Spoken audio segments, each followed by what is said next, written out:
Noi sappiamo che il nostro pianeta è raggiunto costantemente da un flusso di raggi cosmici, da delle particelle, tra i quali ci sono anche i neutroni, che sono le particelle che noi andiamo a misurare,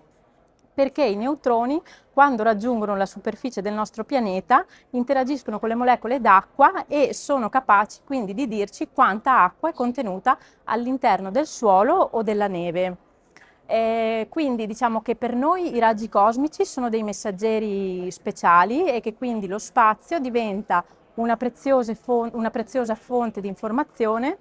per creare sostenibilità nella gestione ottimizzata della risorsa idrica. Una delle nostre applicazioni riguarda per esempio il monitoraggio della quantità di acqua all'interno del manto nevoso e forniamo quindi agli enti e ai gestori della risorsa idrica dei dati precisi ed affidabili per capire o per prevedere quanta acqua confluirà all'interno dei bacini idrici, e questo permette quindi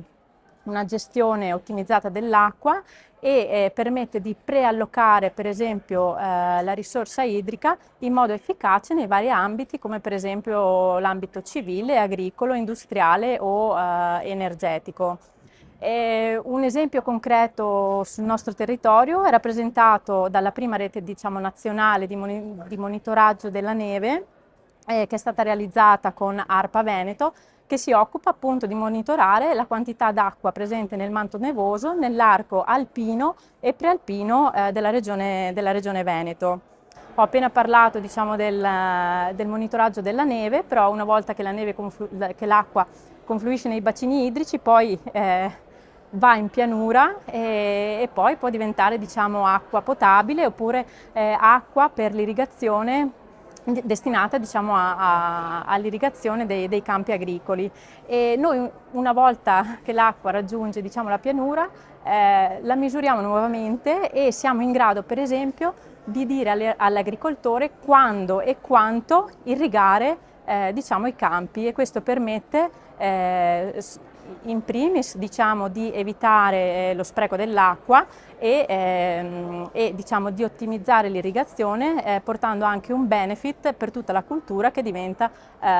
più produttiva. Mettendo poi la nostra tecnologia in movimento siamo anche in grado di monitorare tutta la rete dell'acquedotto in modo, diciamo, capillare, siamo in grado di prelocalizzare, diciamo, le perdite idriche e diciamo, permettendo